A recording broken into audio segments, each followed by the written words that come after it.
Macaronesia, a group of islands in the middle of the central Atlantic, located between America and Europe.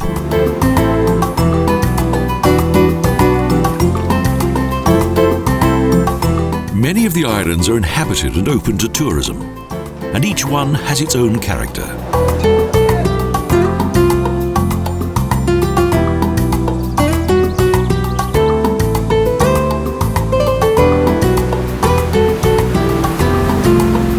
In spite of the large distances that separate the islands, both their wildlife and plant life are similar, and each island is of volcanic origin.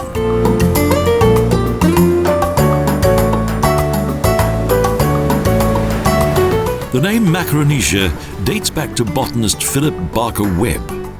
He took it from ancient Greek literature, namely the Islands of the Blissful.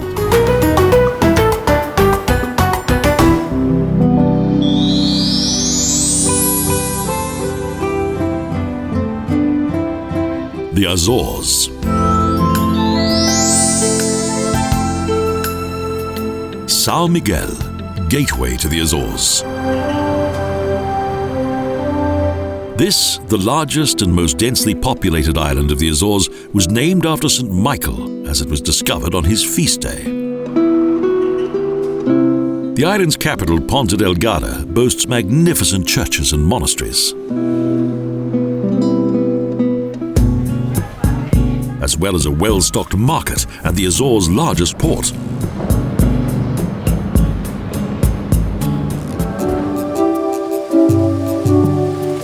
The island's pineapple plantations have large glasshouses, and in addition to tea and tropical fruit, tobacco plants are also grown here.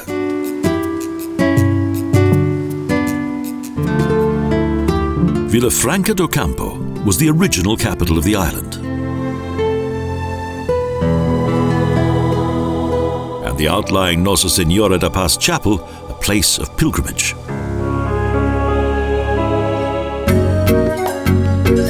Within the island's tropical volcanic landscape, small waterfalls flow into natural pools.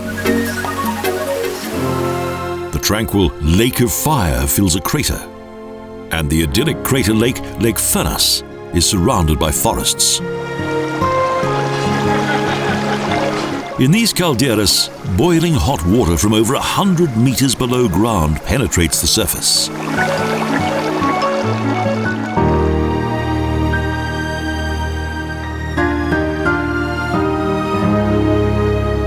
Caldera das Sete Cicadas is the most fascinating collapsed crater in the Azores, with several lakes formed by intrusion, an untouched, unspoiled landscape.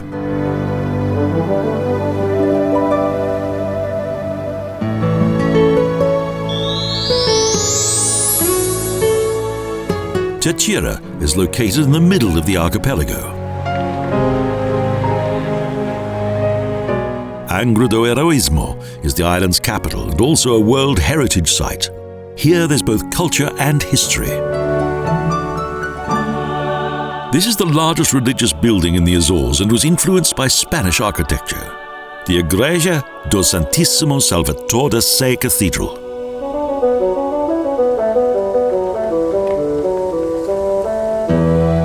Angra is a city of churches, monasteries, palaces and manor houses. Each building was restored following a devastating earthquake in 1980.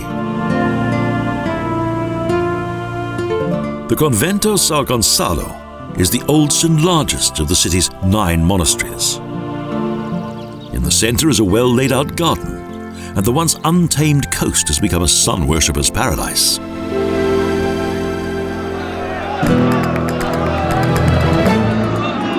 In the streets, crowds of people eagerly await the arrival of bulls, which will be chased down by courageous menfolk.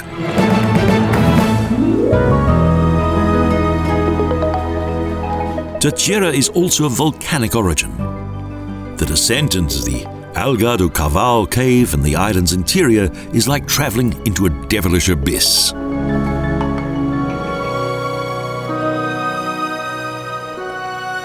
The island's numerous settlements are usually located on the coast and be quite difficult to access.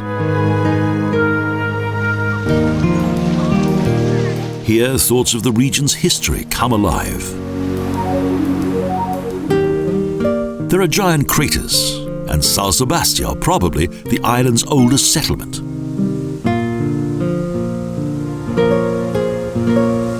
The first Portuguese settlers arrived here.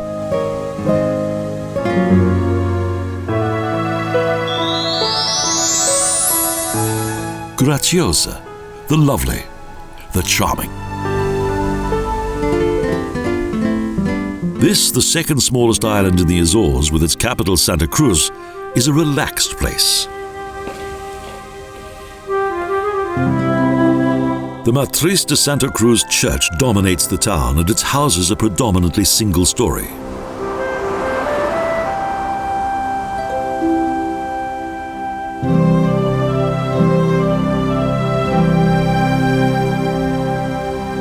The fate of Graciosa has always been closely linked to that of the other islands, so no independent development has taken place here. In the south of Graciosa is the tiny port of Playa and its sandy beach. Few tourists come here, although there's much sea and sunshine.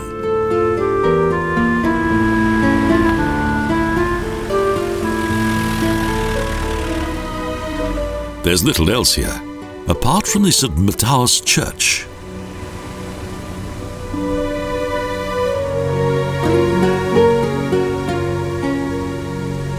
In the southeast of the island, an artificial tunnel leads to a breathtaking view.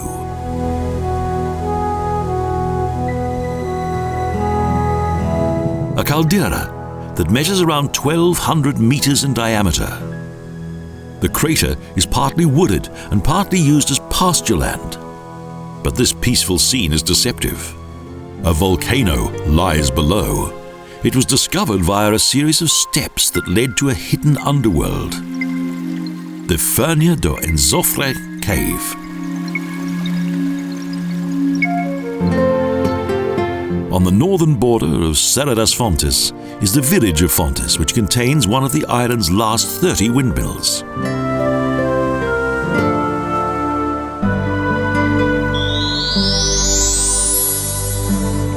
Faial, the Blue Island, one of the most visited islands in the archipelago, and whose marina is well known throughout the world.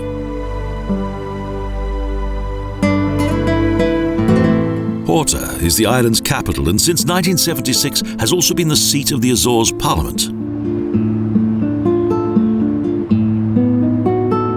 Franciscans and Jesuits built their first monasteries and churches on the coast.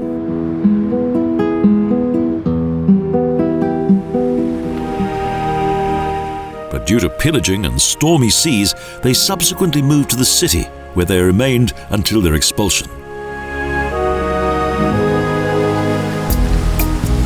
The port of Horta has always been a stopover for ships crossing the Atlantic, and also for seaplanes. By means of colourful illustrations, and prior to continuing their voyage across the Atlantic, mariners from all over the world have been immortalised here. The centre of the island is the caldera. From the crater's edge, there's a splendid view across the crater, 400 metres deep, with a diameter of 2 kilometres plus a swamp.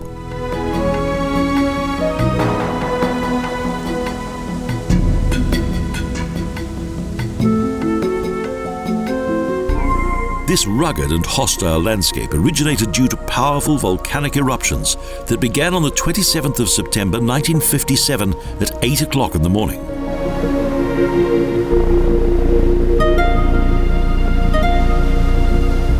At that time, the Capeliños volcano erupted and shook the entire island.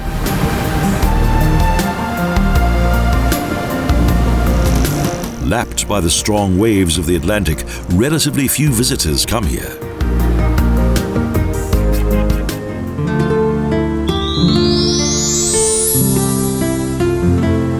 Next, PICO Island and its principal town, Macaronesia. This is the second largest island in the Azores and is sparsely populated. The first settlers were plagued by famine, pirate attack and volcanic eruption. Then the fishing industry began, followed by viniculture on a grand scale. Here the first settlers came ashore. Lages was for centuries a centre of whale hunting. Today we too are searching for whales, but only to observe and take photos. The Dos Barreiras Museum features the brutal history of whaling. The killing of whales was a bloody business, sometimes for the hunters themselves. A romantic, scenic road winds its way from Lages and through the highlands to Sarroch.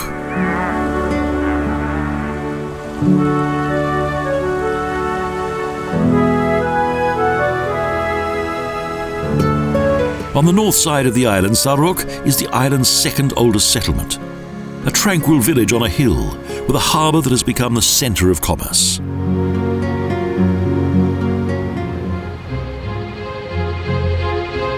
In 1946, in Cais do Pico, there's now a museum that was once a factory. It provides a good insight into the processing of the whale.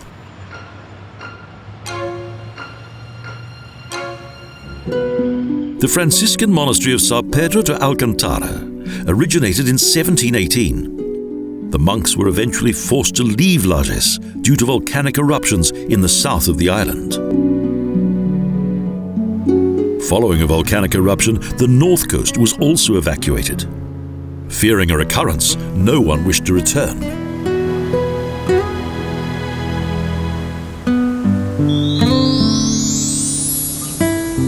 Flores, the flower island.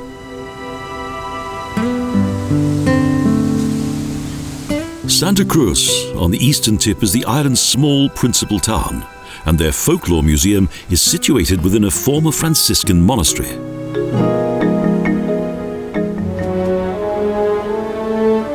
The island is wild and wonderful at the same time, and various green hues adorn the landscape and cleverly conceal any signs of volcanic activity.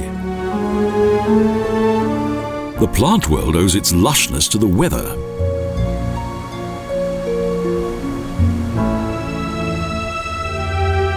Lagoa Rasa and Lagoa Fonda are two of the 7 Flores lakes. They fill craters of volcanic origin, often only in winter. Just a narrow mountain ridge separates them from each other.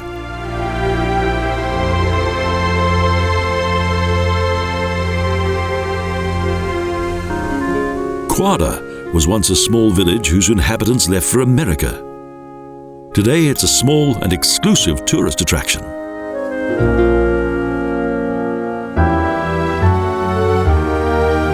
The whole west coast looks dramatic and unpredictable, with bizarre rock formations, such as the basalt pillars of Roca das Bordoas.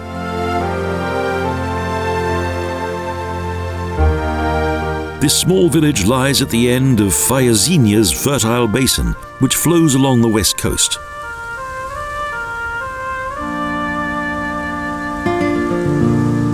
Set high above the sea, the village has always been isolated from the outside world.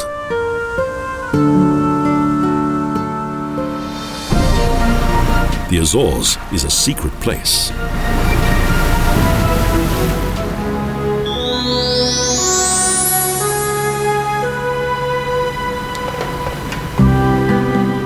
Welcome to Madeira, island of eternal springtime.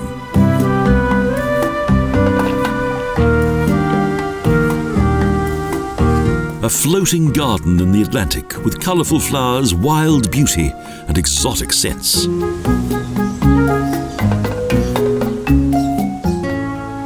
Funchal is the capital.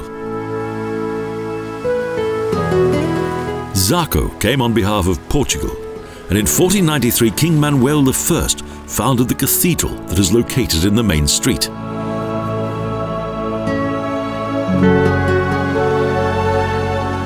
The city's black and white paved main square is framed by 3 important historic buildings: the town hall, the bishop's palace, and the Jesuit College with its magnificent church.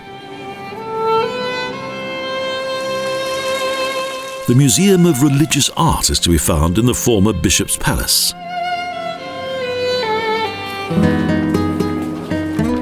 Madeira is also well known for its wine.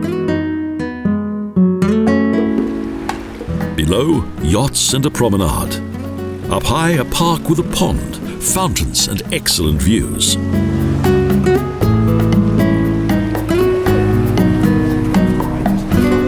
Zarco had a chapel built in today's upper town, a stone's throw away from his magnificent mansion.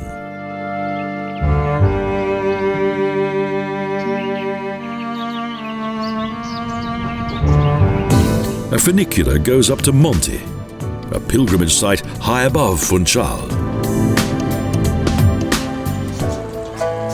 Near the mountain station is the entrance to the Jardim Monte Palace, with an oriental area and plants from numerous subtropical countries. Between various cycads emerge Portuguese azulejos, which lead like a marker to a pond, fountain, waterfall and manor house. The pilgrim church of Nossa Senhora do Monte is located on top of a hillside.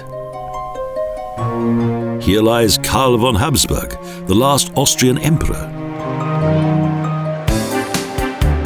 Just below the church is the starting point of the city's most imaginative tourist attraction, a ride on the Carreiras da Funchal.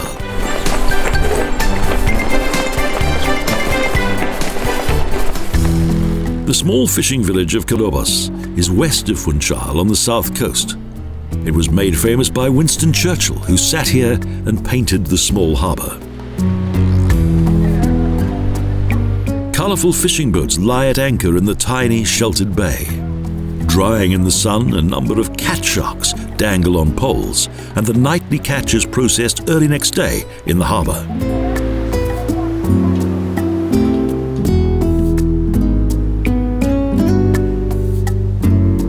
Few fish are to be found close to the coast. The route to Madeira's heartland leads to the island's mountains.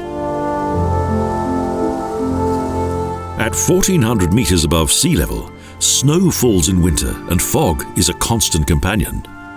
Pau de Serra is the island's water reservoir.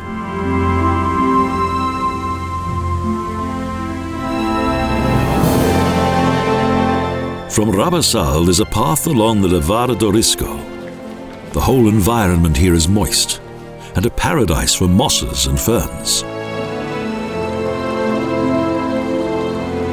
It was North African slaves whose knowledge of complex irrigation techniques from their homeland proved to be very useful for the construction of the first levadas here.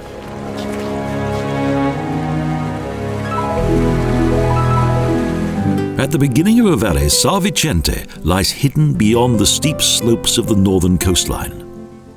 The tastefully restored centre of the village contains a 17th century church with a Baroque interior.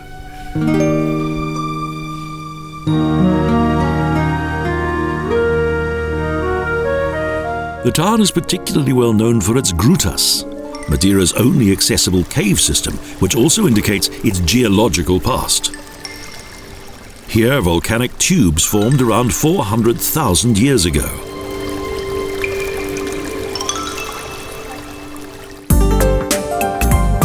At an amazing acute angle, the gondola from the mountain station below the village of Acaras da Cruz travels 300 meters down to the coast and back.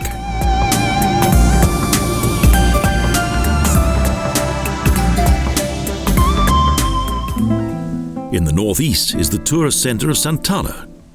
New buildings have been tastefully adapted to harmonise with the existing ones, and they blend in well with the old world straw-covered buildings. There are several casas de colmo, colourful buildings with steep straw roofs on both sides reaching down to the ground.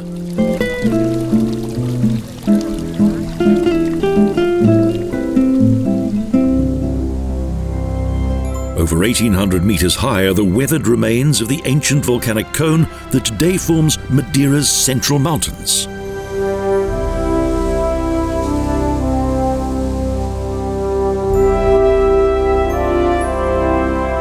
Madeira was created by a natural disaster millions of years ago, by volcanic eruptions which began up to 4,000 meters deep on the ocean floor. The bizarre rock formations of basalt glow red-yellow and red-brown in the sunshine and are in stark contrast to the sparse green vegetation.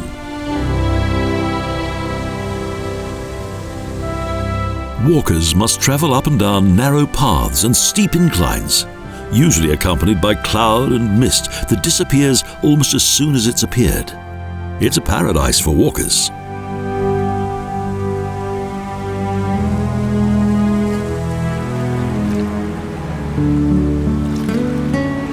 Porto da Cruz is located directly by. Its name dates back to the early settlers who erected a cross in the harbour. Before there were roads in Madeira, Porto da Cruz was still a busy place, as its harbour and several sugar factories were in operation.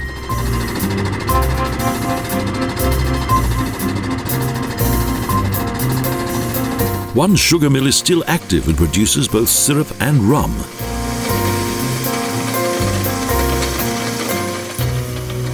Little here recalls its prosperous past.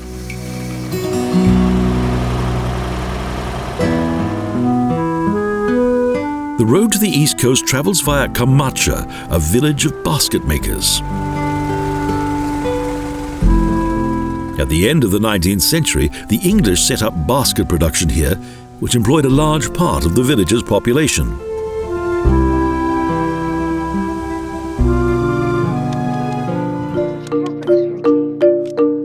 Suddenly, basketry was in much demand, and Camacha provided it. Small willow trees grow here, and the locals have skillful hands. Back on the south coast are the Palheiro Gardens, known for their many varieties of splendid plants and also for their scenic beauty, set as they are in the captivating hills of Funchal.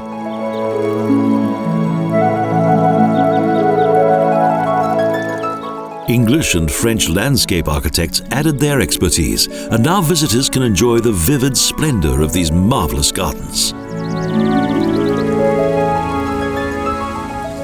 Near the gardens is the Levada Path, which leads back to Monte. These watercourses became a popular place along which to take a stroll. The Jardim Botânico is located on a hillside above Funchal, and once belonged to the Reed family. On its sunny south-facing terraces are colourful flowers and plant beds laid out in geometrical patterns, giving the impression of large rugs. A colourful garden of the senses. At the eastern end of the island, massive cliffs form the Eastern Cape, a bizarre world of volcanic rocks and raging elements.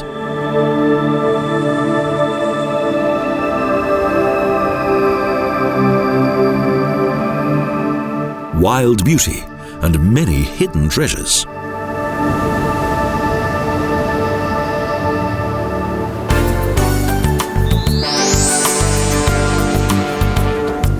From the port of Funchal, there's a regular ferry service to Porto Santo. After a journey of about 2 hours, a modern ferry gradually makes its way to the harbour.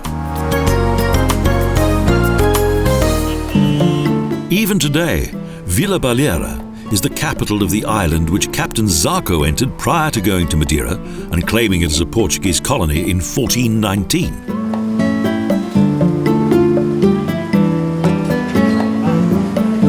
It's quite easy to imagine how it looked when Christopher Columbus arrived here in 1478 as a guest of the son of the first governor of the island.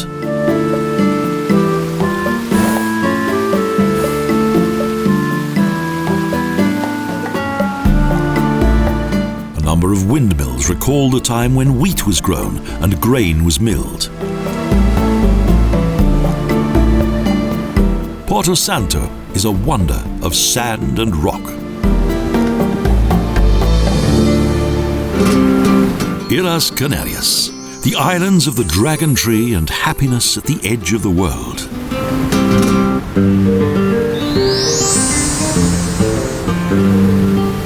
Lanzarote is the fourth largest island.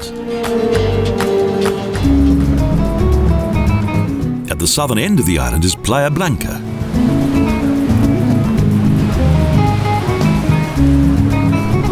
Nearby, superb beaches and pristine bays.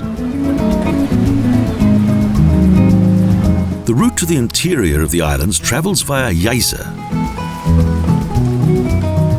and to the Salinas de Janubio.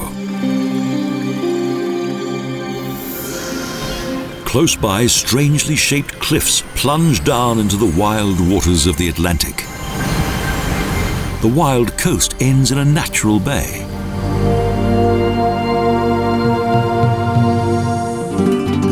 Lanzarote is a well-known wine-growing region. And situated close to a major traffic intersection in the center of the island is the Monumento al Campesino, designed by César Manrique. San Bartolomé is located on the geographical center of the island. Puerto del Carmen attracts with an endless beach. And a little further north on the east coast is Arrecife, capital of the island.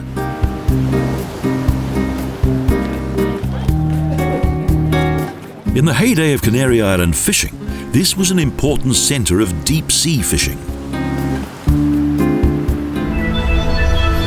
On the Timofaya Plains, one thing is clear. This is the land of the mountains of fire. A bizarre crater landscape that was formed by a massive natural eruption. On the northwest coast are the windswept beaches of Playa de Fermara.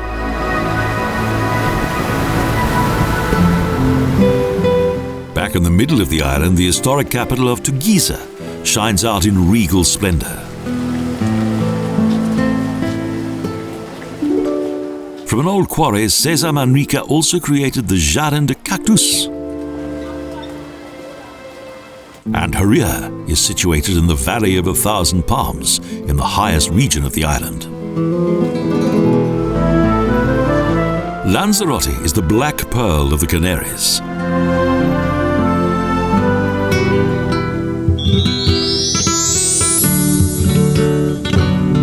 Fuerteventura is the second largest island of the Canary archipelago, with Tindaya, the holy mountain of the old Canaries. Puerto del Rosario is the capital of the island.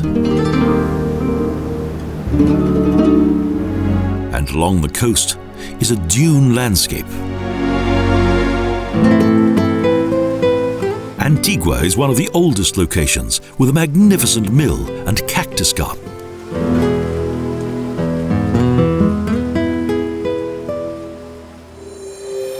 The Salinas del Carmen was used for many centuries for salt production. La Atalaita is a Stone Age village.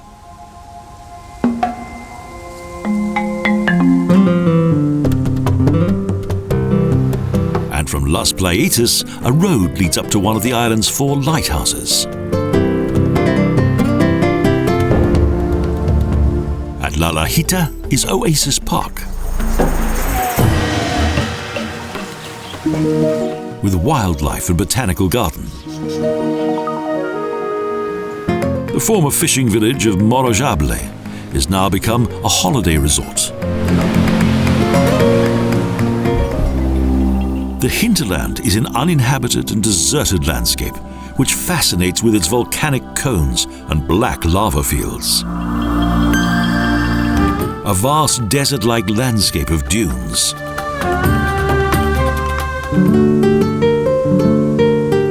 Central Highlands is Payara.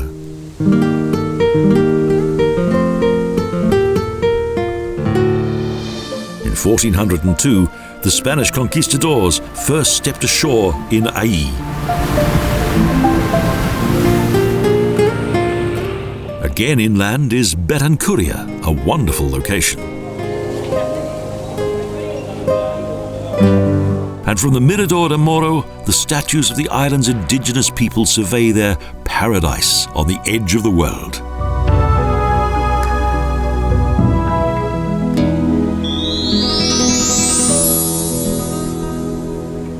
Gran Canaria is the third largest island and Las Palmas the capital. Santa Ana Cathedral has for centuries been the largest religious building in the Canary Islands. In 1492, on his first journey to the New World, Christopher Columbus landed in Las Palmas and spent a night in the residence of the Spanish military governor, and which was subsequently named after the famous explorer, the Casa de Colón.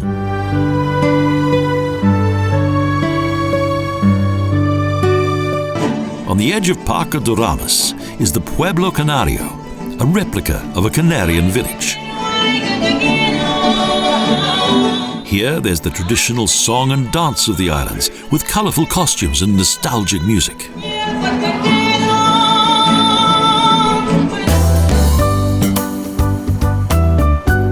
The container port of Puerto de la Luz is one of the largest ports in Spain.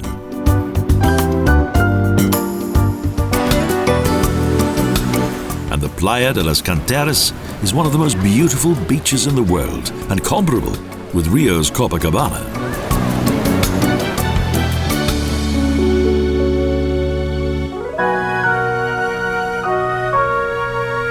Terceira is a wonderful place. Old wooden balconies, whitewashed townhouses and small palaces dominate the cityscape.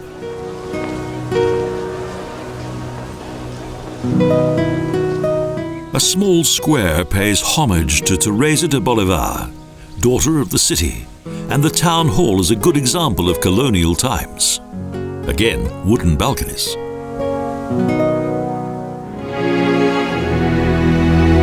In the extreme south of the island are the Dunas de Maspalomas, a gigantic dune area with up to 30-metre high dunes.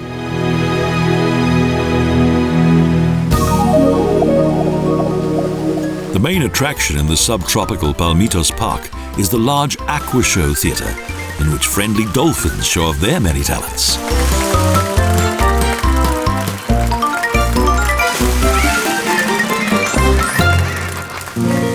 Framed by palm trees, Fatiga is one of the island's many picturesque mountain villages.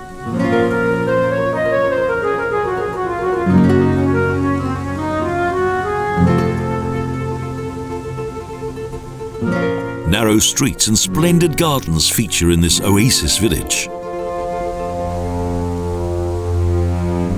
The Roca Nublo is a most striking volcano and at 1,813 meters above sea level, the second highest point on the island.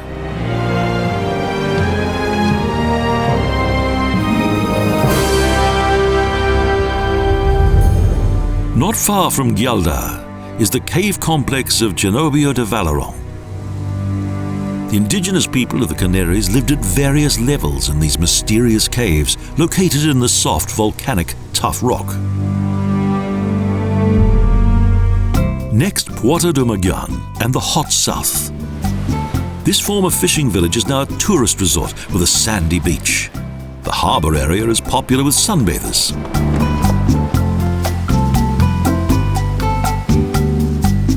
Fascinating nature, island culture, and a rich colonial past have made Gran Canaria into a sunny paradise with many fascinating and colourful faces.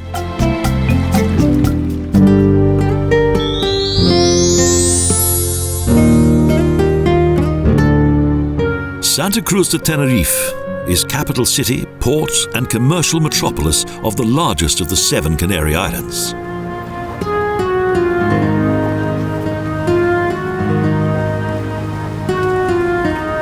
Classical buildings and monuments indicate its colourful past.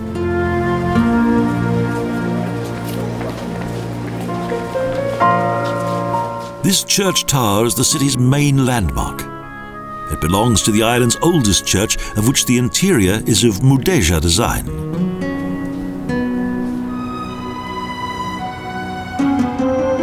Tourists come to Pico de los Viñas, mainly due to a natural wonder, the millennial dragon tree, or Drago Millenario.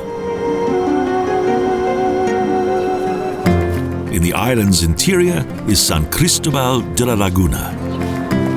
In the summer months, the Guancas princes relocated to the humid and fertile green north. During the journey up the Teide, it becomes clear that it grew larger with each eruption. A multi-layered stratovolcano. By cable car, 1,200 meters is overcome in 8 minutes. Far better than several hours of strenuous walking.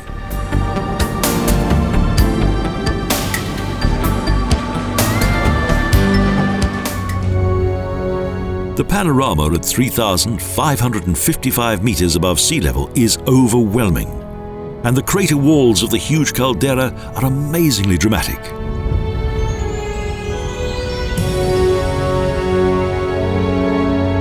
The crystal clear view is due to the purity of the air and the arid climate.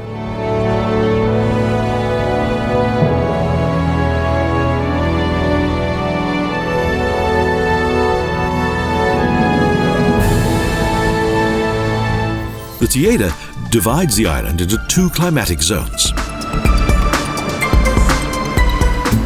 The Queen of the Canaries, born of fire and water, where remarkable weather, mysterious volcanoes and deep blue sea determine everyday life.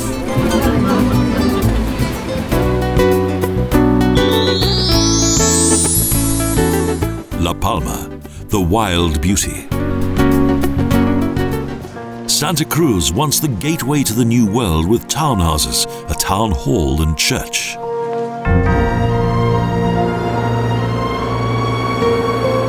Just north of the capital is San Andres.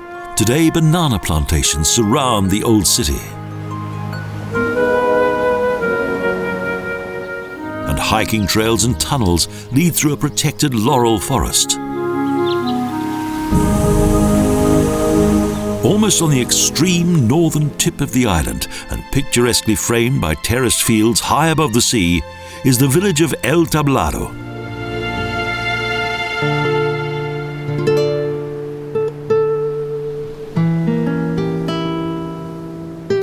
Among them are vines that grow well in the tropical climate.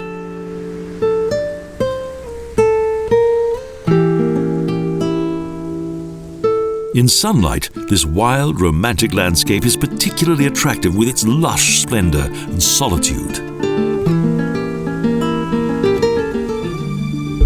The island's highest peak is the Roca de los Muchachos, 2,426 meters above sea level. A range of volcanoes frames the center of the island, the Caldera de Tabriante. Los Llanos de Aridane is located at the southern foot of the caldera, the capital of the secret island with its Baroque church. Where the Gorge of Fears opens towards the sea is Puerto Tazacote and its dark-colored beach. From Fuencaliente, numerous paths lead to the edge of the caldera of the San Antonio volcano, a paradise in the shadow of other dramatic volcanoes.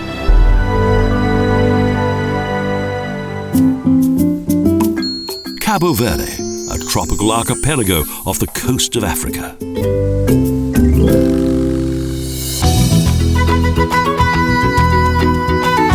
In the northeast of the islands is Sal, an island of both wind and sunshine.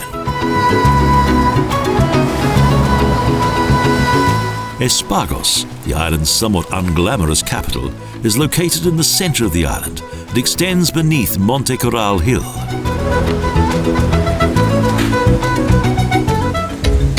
It was the time of the slave trade when the demand for salt and livestock was beginning to grow. Ships laid anchor, and their captains required livestock and salt on their return journey to Europe.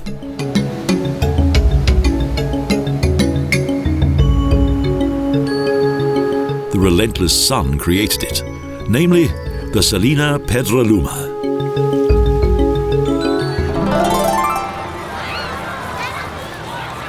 On the other side of the island, Palmyra, opposite Pedraluma, is Sal's most important port. Here too, tourism is gradually beginning.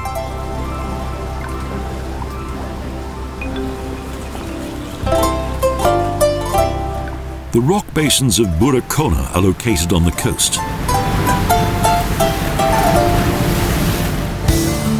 And Santa Maria, lies at the extreme southern tip of the island, an oasis in the Atlantic, as the former fishing village is known. Again, here too, no trace of tourists. This was once a bustling trading centre for salt, a place of secret dreams.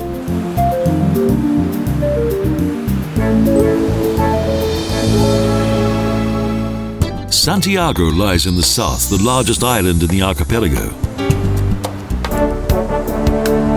Here, the first settlers, the Portuguese, set up a military station.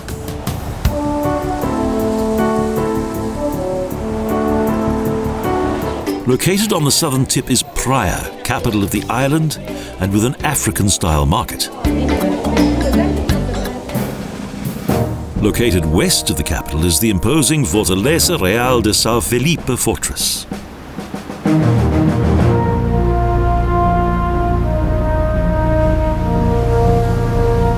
Built during the Spanish rule, it was designed to protect against pirate raids. Below the fortress is Cidade Velha, the Old Town, the place in which Cabo Verde's history began. It was here that the first overseas major settlement of European colonial states began. And the ruins of the monastery church is where the first Franciscan monks who came here set about Christianizing the local African slaves. Volcanic landscapes covered in herbs, and in the center of the island, Assomada, a peaceful small city set within a sheltered landscape. The weekly market brings the city to life.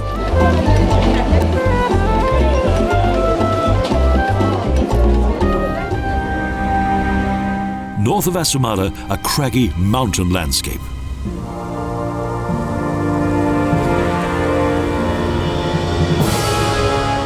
Wild and unspoiled nature, often cloaked in mist. The east coast is mostly deserted and uncultivated, almost a foreign world. Yet there were once settlements here.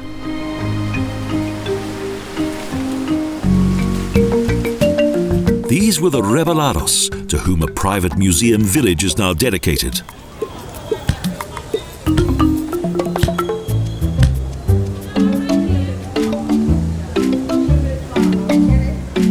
Politically persecuted, they retreated to this difficult-to-access location.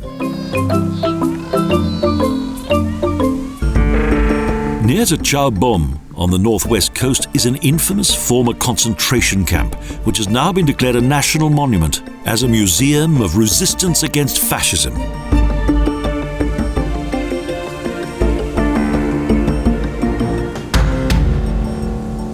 Opponents of Portugal's Salazar regime and resistance fighters from the African colonies were once imprisoned here.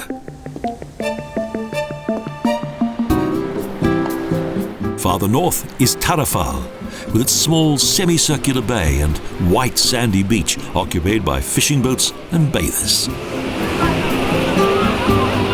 It's reminiscent of the Caribbean, with shady coconut palms along the beach. Its inhabitants live on fishing and tourism.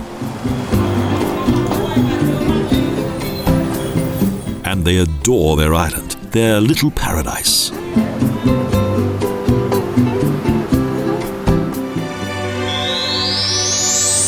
The small northern island of São Vicente. Mindelo, a harbour town, with a presidential palace of Portuguese design. And an old market hall that features produce from the islands.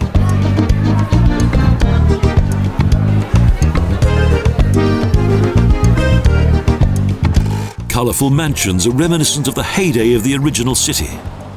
And explorer Diego Alfonso, who would never have imagined that this port would become a large maritime storage depot for coal.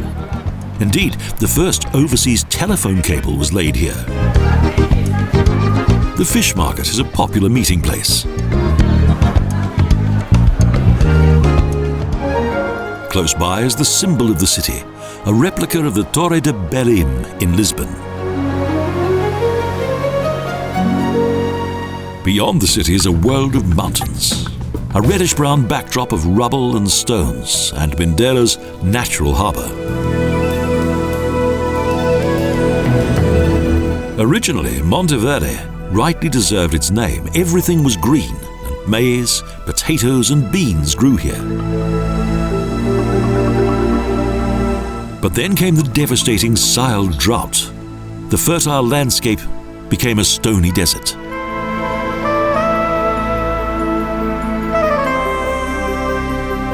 Life changed, but nature gradually adapted to it.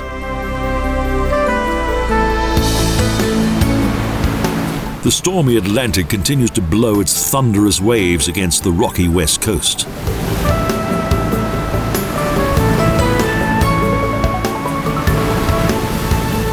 The small fishing village of São Pedro is set in a favourable location, well protected by the foothills of volcanic mountains and the sea.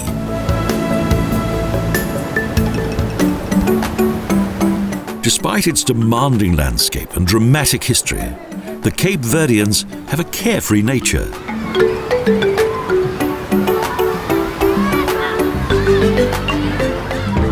The geologically young Viana volcano is located around 3 kilometers south of the small fishing village of Callao. It's dull and lifeless.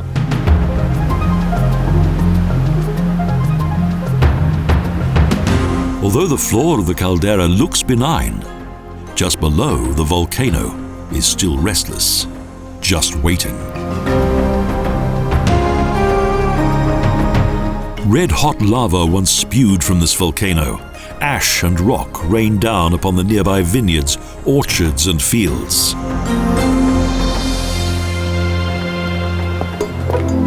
Due to the regular ferry service from São Vicente, the most northwesterly island is easily accessible. An island of mountains, wind and water.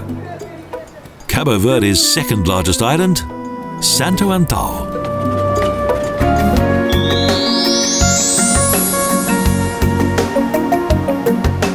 In the harbour, a statue of a woman appears to be bidding farewell to her husband. There are colourful fishing boats on the black, sandy beach, and the most lively activity here is the arrival and departure of the ferry.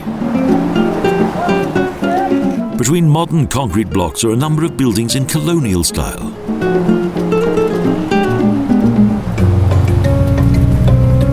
Santo Antão's most important route is a road over the high mountains.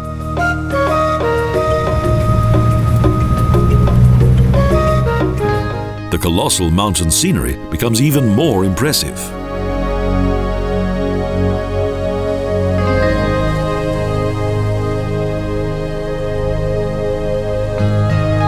Suddenly, Corvo de Paul, an impressive collapsed crater which is situated 1,170 meters above sea level. The diameter of its caldera measures about 800 meters. Even here, the fertile volcanic earth has been put to good use, with terraced fields. The deep-cut valley of the Paul Valley shines out in luscious green. It's mainly sugarcane that's grown here. A fertile paradise, even though nature here often presents itself as wild and inaccessible.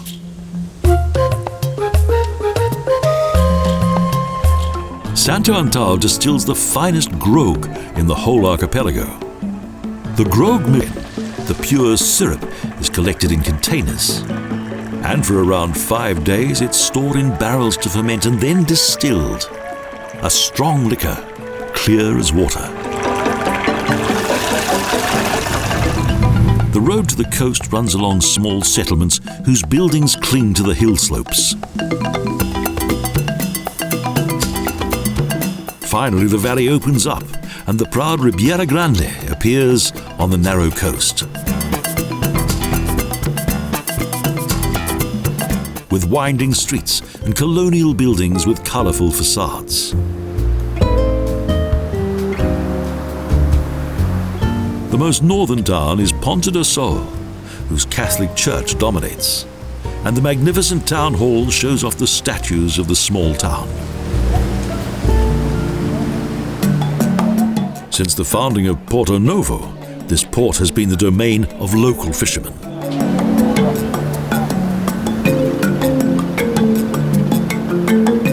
It's hard to believe that we're in the mid-Atlantic. Each island is unique, each with its own special charm.